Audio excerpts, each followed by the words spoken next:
વૈષ્ણવ એને કહેવાય કે જે પોતાના દોષને જોવે, પોતાની ભૂલને જોવે. પણ માણાનો સ્વભાવ એવો છે ને, પોતાની ભૂલ પોતાને ક્યારેય દેખાતી નથી. હો, હમણાં એક દંપતી યુગલ, વર્ષોથી ઘણા દાયકાઓ સાથે જિંદગી વિતાવી બે માણાએ. થોડા સમયથી પતિને એવું લાગતું હતું પત્નીને સંભળાતું ઓછું થઈ ગયું છે.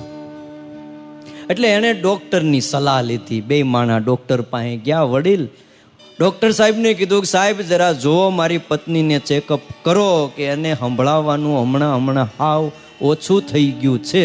ડોક્ટરે તપાસ કરીને કીધું કે સમસ્યા ગંભીર છે, પણ ગંભીરતા કેટલી છે એનો નિર્ણય હવે તમારે આપવાનો છે. તમે એમ કરો, ઘરે ગયા પછી તમે દૂરથી એને બોલાવો, એ કેટલે દૂરથી સાંભળી શકે છે એ પછી મને તમે કહેજો. બે માણા ઘરે આવ્યા. એકાદ બે દી પછી તરત તો પાછું પરીક્ષણ ચાલુ ન કરાય. ડોક્ટર એક બાજુ બોલાવીને પતિને વાત કરી હતી. પત્નીને આ બારામાં કાંઈ ખબર નહોતી. એક દી બહારથી આવી, આમ 40 ફૂટ લાંબો ગાળો હતો, 20x40 ઘરમાં આવ્યા. 10 ફૂટ અંદર આવ્યા એટલે 30 ફૂટ દૂર રસોડું વાહે. ન્યા એની પત્ની રસોડામાં કંઈક કામ કરતી હતી.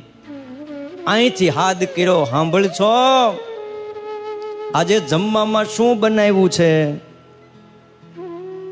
કઈ જવાબ આવ્યો નહીં. 30 ફૂટથી એટલે વળી 10 ફૂટ અંદર ગયા. અવાજ કર્યો, તને કહું છું જમવામાં શું બનાવ્યું છે, શું કર્યું છે? અવાજ ન આવ્યો.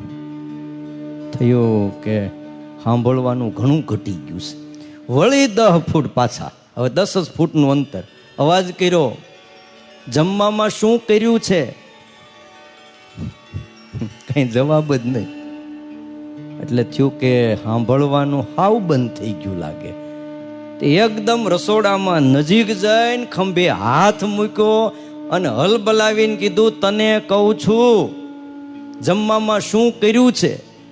અને ત્યારે એની પત્ની ખીજાણી. હો, દાદીમાં ખીજાણા. એ 4 વાર કીધું, 4 વાર કે ખીચડી બનાવી છે.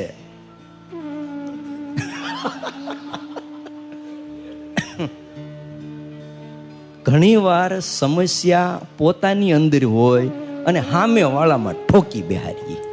સમજ્યા? તકલીફ અહીંયા હતી અને ક્યાં તકલીફ દેખાણી? બિચારા દાદીમાં કીધું, ભાઈ હું 4 વાર કીધું ખીચડી કરી છે, ખીચડી કરી છે. એટલે સમસ્યા ઘણી વાર આપણી અંદર હોય છે પણ દેખાય છે બીજી.